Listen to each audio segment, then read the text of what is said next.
सुबह 3 बजे बेड छोड़ के लड़का 10 किलोमीटर दौड़ने के लिए जाता है, उसको मेहनत पता है। जो उस लाइन में है ही नहीं, वो क्या जानेगा कि फौज के बारे में क्या है, टूर ऑफ ड्यूटी क्या है, 4 साल के लिए फौज में भेज रहे, उसको क्या, उसको कुछ नहीं पता है।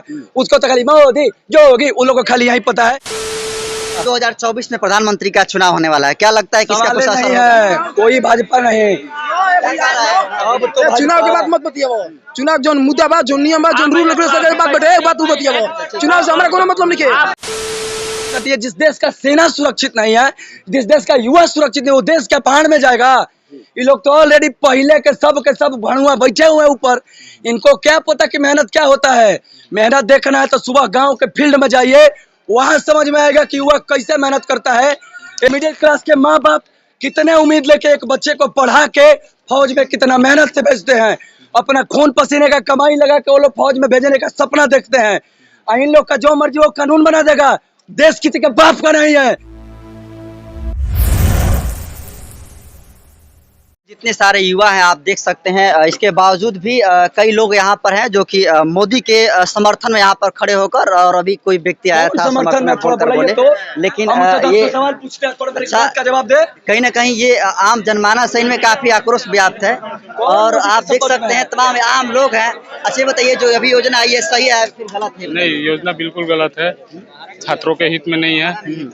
आप बताइए, योजना जो 4 साल की वैकेंसी की बात कही जा रही है, सही है गलत है? गलत है। सर क्या लग रहा है, सही है कि योजना की गलत है? क्या पता नहीं, ऐसा नहीं सुना अभी तक। जो 4 साल की योजना गवर्नमेंट वैकेंसी ले रही है डिफेंस लाइन में, सही है फिर गलत है? गलत है सर। बिल्कुल। ये लगभग आप देख सकते हैं जितने आम जनमानस है सभी लोग का यही कहना है कि गलत वही है। समझेगा जो उस फील्ड में जाके मेहनत करता है। बाकी आप नादार इंसान से पूछेगा तो उसको क्या पता कि मेहनत क्या होता है। सुबह 3 बजे बेड छोड़ के लड़का 10 किलोमीटर दौड़ने के लिए जाता है, उसको मेहनत पता है। जो उस लाइन में है ही नहीं, वो क्या जानेगा कि फौज के बारे में क्या है, टूर ऑफ ड्यूटी क्या है, 4 साल के लिए फौज में भेज रहे, उसको क्या, उसको कुछ नहीं पता है। उसको तो खाली मोदी जोगी, उन लोगों को खाली यही पता है। पीछे खड़ा हो गए बहनचोद कायरों की तरह बोलते रहे, उन लोग को यही पता है। कायर की तरह, हिजड़ों की तरह पहले अंग्रेजों का गुलामी किए, उसके बाद यहाँ बीजेपी वालों का गुलामी कर रहे हैं। इन लोग का यही मुद्दा है। यहाँ क्या है, यहाँ लोग आते हैं, यहाँ कितने लोग तमाशा देखने के लिए खड़े हुए हैं। घर पे जाएंगे सो जाएंगे। क्या आपके घर में बच्चे नहीं है? इनके घर में नौजवान नहीं है, उसका लड़का नहीं होगा, उनके घर में बच्चे नहीं है। यहाँ हर घर के इंसान के घर में बच्चा है। पूछिए उसके घर में बेरोजगारी, उसका लड़का 6 बजे मेहनत करता है, तो मेहनत क्या करते हैं वो बताएगा। 2024 में प्रधानमंत्री का चुनाव होने वाला है, क्या लगता है किसका कुछ असर नहीं होगा? है, कोई भाजपा नहीं। अब तो चुनाव के बाद मत बतियाबो। चुनाव जो मुद्दा बा, जो नियम बा, जो रूल रेगुलेशन के बात बटे, एक बात तू बतियाबो। चुनाव से हमारा कोनो मतलब नहीं है। हमारा मांग चाहिए, हम लोगों का खुद का मांग चाहिए, खुद का मांग मिलना चाहिए। बस हम लोग का चुनाव से हमको कोई मतलब नहीं है। कब तक आप लोग का आंदोलन चलेगा? जब तक टीओडी वापस नहीं होगा, सी एग्जाम होगा नहीं, तब तक आंदोलन वापस नहीं होगा। चलेगा। 4 साल का नौकरी करे, अब चनाक बने हुए हैं। एगो नेता एक बार जीता है तो जिंदगी भर पेंशन मिलता है। हम 4 साल के लिए फिजिकल करके 4 साल की नौकरी करें, 21,000 सैलरी पे आप ही जॉब कराते हैं। आपका 2 लाख रुपया सैलरी मिल रहा है, 3 लाख रुपया एगो मंत्री को, उनका पेंशन काटिए, उनका पैसा काटिए। जिस देश का सेना सुरक्षित नहीं है, जिस देश का युवा सुरक्षित नहीं, वो देश क्या पहाड़ में जाएगा? ये लोग तो ऑलरेडी पहले के सब भणुआ बैठे हुए हैं ऊपर। इनको क्या पता कि मेहनत क्या होता है। मेहनत देखना है तो सुबह गांव के फील्ड में जाइए, वहां समझ में आएगा कि युवा कैसे मेहनत करता है। मिडिल क्लास के माँ बाप कितने उम्मीद लेके एक बच्चे को पढ़ा के फौज में कितना मेहनत से भेजते हैं, अपना खून पसीने का कमाई लगा के वो लोग फौज में भेजने का सपना देखते हैं। इन लोग का जो मर्जी वो कानून बना देगा, देश किसी के बाप का नहीं है। जितना अधिकार इन मोदी का है, जोगी का, जिसका भी है, उससे अधिकार हमें है और हम इस देश के हैं। अगर हमारा युवा का बात कोई ना सुनेगा तो हमारा आंदोलन जारी रहेगा। अगर हम फौज में नहीं गए तो उसके लिए मरना शहीद है, मंजूर है, हम मरेंगे, कबूल है। पर अगर हमारा बात ना सुना गया तो मरना कबूल है, यही मरेंगे। बिल्कुल। और कहीं ना कहीं ये युवा है और इनमें जो आंखों में जो इनका आक्रोश व्याप्त है, और कहीं ना कहीं इनका जो मांग है वो जायज है। और लेकिन इसके बावजूद भी जो मेन स्ट्रीम की मीडिया है इनको उपद्रवी की संज्ञा दे रही है। सर आप बताइए कि हम लोग का 3 साल से वैकेंसी नहीं आया। हम लोग एकेडमी में सर 70 हजार रुपया लगा के पढ़ाई किए हैं। हम लोग का मेडिकल फिजिकल 21 फरवरी 22 फरवरी को हुआ 21 में। उसके बाद हम लोग जाते थे तब 25 जुलाई को पोस्टपोन्ड हो गया। अगस्त, सितंबर, अक्टूबर, नवंबर हर महीने के लास्ट पे एक डेट आता था, जाते थे तो बोलता कोविड के कारण पोस्टपोन्ड हो गया, जबकि बीजेपी का चुनाव हो रहा था, रैली हो रहा था, उसमें नहीं सब हो रहा है। हम लोग का वैकेंसी में पोस्टपोन्ड हो रहा है, क्यों? पोस्टपोन्ड होने के बाद आप जो पुराने बच्चे हैं जो मेडिकल पास किए हैं, फिजिकल पास किए, उनको आप रिटर्न लीजिए। जो एनसीसी किया है वो जीडी में उसका एग्जाम नहीं हुआ, बताइए वो लड़का कहाँ जाएगा? आप उसका एग्जाम ले, तो अब बोल रहे हैं वो रद्द हो गया। जिसका उम्र 2 साल निकल गया वो कौन देगा? आप दीजिएगा, आप दीजिएगा। आप तो मरने के वक्त सीट पे बैठे हुए हैं नेता बन के, आपका रिटायरमेंट का तो कोई वक्त है नहीं। हम लोग का 17.5 से का इसका है, जिसको अभी देखना है ना युवा का जवान, तो यहाँ दौड़ा के देख ले, फिजिकल समझ में आ जाएगा। अभी भी उतना ही जोश है और उतना ही जोश से हम लोग आंदोलन किए हैं और करेंगे, यहाँ से हटेंगे नहीं, बात खत्म।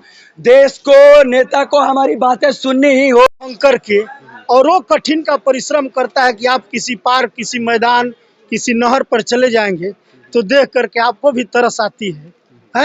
और आज यहाँ पर जो नौजवान हैं और जिस तरह से इन लोगों को अब उपद्रवी कहा जा रहा है, आतंकवादी की श्रेणी में ले जाया जाएगा, लगले इस पर लाठी चार्ज किया जाएगा।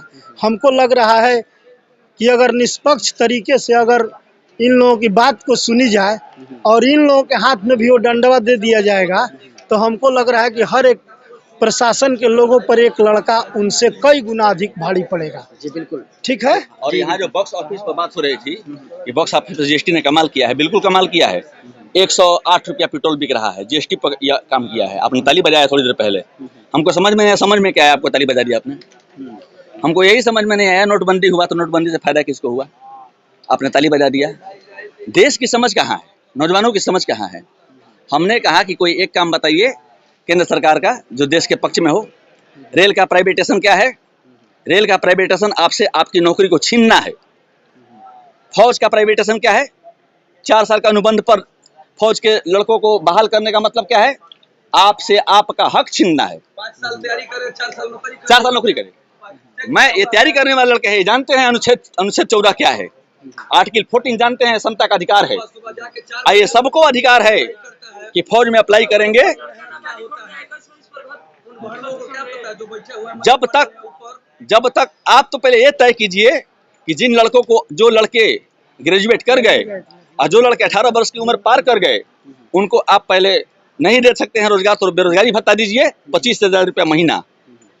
25,000 रुपया महीना दीजिए आप बेरोजगारी भत्ता।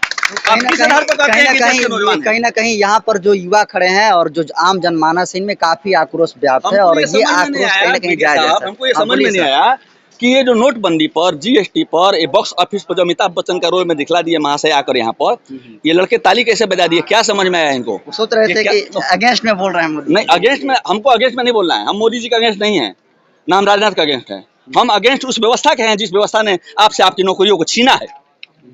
हम उस व्यवस्था के खिलाफ हैं जिस व्यवस्था ने आपसे आपके बीएसएनएल को छीना है और मांगे दामों पर इनकमिंग कॉल को भी आपको बेच रहा है। आपको आउटगोइंग तो है ही महंगा, इनकमिंग भी उतना ही महंगा है जितना आउटगोइंग है। आज आपका पैक खत्म हो गया तो कल सुबह में आपको पैसा भरवाना है। आपने उस समय तो कुछ नहीं बोला जब किसानों से ये हक छीना जा रहा था। जी बिल्कुल, जितनी सही आप मांगे आप बोले। हाँ सर, आप कुछ कहना चाहते हैं?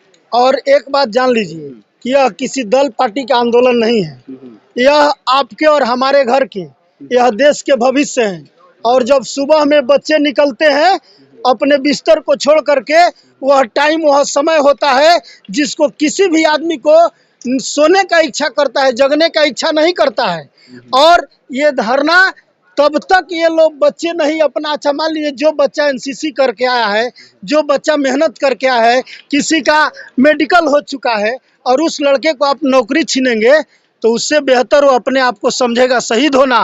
और यह सरकार नहीं, किसी की सरकार हो, यह कानून को वापस लेना पड़ेगा। आपको बता दे रहे हैं और अभी कानून को वापस लेना पड़ेगा। अभी जब हम वीडियो बना रहे हैं तो अभी का आपको अपडेट बता रहे हैं। अभी जो है 66 जो है ऐसे युवा हैं जो कि आत्महत्या कर लिए हैं और सरकार के सुसाइड कर चुके हैं पटना से। और ये तमाम देख सकते हैं, जब इस आंकड़ों को आपके सामने हम परोस रहे हैं तो तमाम ये बच्चे स्वीकार कर रहे हैं जो डिफेंस की तैयारी करते हैं। ये तमाम लोग हैं। हाँ बोलिए बोलिए, आप लोग क्या कर रहे हैं बताइए? आप लोग मीडिया, मोदी आके अगर मुंह दे बक्सर में तो पूरा मीडिया को मिल जाएगा। यहाँ बच्चे मर रहे हैं धूप में आके तो किसी को कोई मतलब नहीं। कोई नेता अभी तक एक लाइन भी नहीं बोला है। किस टूर ऑफ ड्यूटी की बात कर रहे हैं आप? कोई लड़का 3 साल एनसीसी किया, 2 साल मेहनत खड़े, जरा आप हमको ये बता दीजिए, आप भी तो मीडिया हैं, लोकतंत्र के चौथे स्तंभ हैं आप। तो आपके समक्ष मैं यह पूर्णतः आश्वस्त होकर कह रहा हूं कि केंद्र सरकार की यहाँ भी पब्लिक भरी हुई है, उसमें एक दो समर्थक जरूर होंगे केंद्र सरकार के या भाजपा के, आरएसएस के। एक भी आदमी सामने आकर हमको बता दे कि केंद्र की कोई एक भी योजना जो है जनपक्षी है, मैं मान जाऊंगा कि वो आदमी पढ़ा लिखा है। ये फौज के लड़के हाथ में तिरंगा लेकर के ये जो प्रदर्शन कर रहे हैं, इनको उपद्रवी बताया जा रहा है। मैं कहता हूं कि ये सच्चे देश प्रेमी हैं। जो किसान बैठे थे दिल्ली के 5 सरहदों पर अपने मांगों के समर्थन में कि हमारी जमीन को निजी हाथों में न दिया जाए, हमको न्यूनतम समर्थन मूल्य दिया जाए, उन किसानों को खालिस्तानी और आतंकवादी बताया गया और आंदोलनजीवी बताया गया। मैं कहना चाहता हूं, स्मृति ईरानी जब गैस का सिलेंडर लेकर के और कलसुल सन्नाटा बजाती थी इसी कांग्रेस के खिलाफ, तब वह कौन सी जीवी थी? वह आंदोलनजीवी थी कि परजीवी थी कि विषाणु थी कि जीवाणु थी? ये तो समझना होगा ना, आम आदमी को समझना होगा। सर अभी आम आदमी मुझे केवल यह बता दे कि केंद्र सरकार की कोई एक ऐसी योजना जिससे जनता को लाभ प्राप्त हुआ, जो जनता मानसिक रूप से संतुष्ट है, जो गरीबी का मार न झेल रही हो, जो पेट्रोल की कीमतों का मार न झेल रही हो। सर इतनी सारी समस्या बता रहे हैं, इसके बावजूद भी ये सत्ता में क्यों काबिज है? सत्ता में काबिज होने का मात्र मूल मंत्र यह है कि आप कहिएगा नहीं, ये बात नहीं है। लेकिन जिस दिन कोरोना के समय में प्रत्यक्ष रूप से दिखा कि कोरोना काल में आम आदमी पर सरकारों ने डंडा चलाया, पब्लिक को मारने का आपको हक किसी ने नहीं दिया है। पब्लिक के वोट से ही आप वहां बने हुए हैं। इसका मतलब वो गवर्नमेंट मान गई है कि हमें पब्लिक के वोट से कोई मतलब नहीं है, मारो इन्हें, दमखम से मारो इन्हें।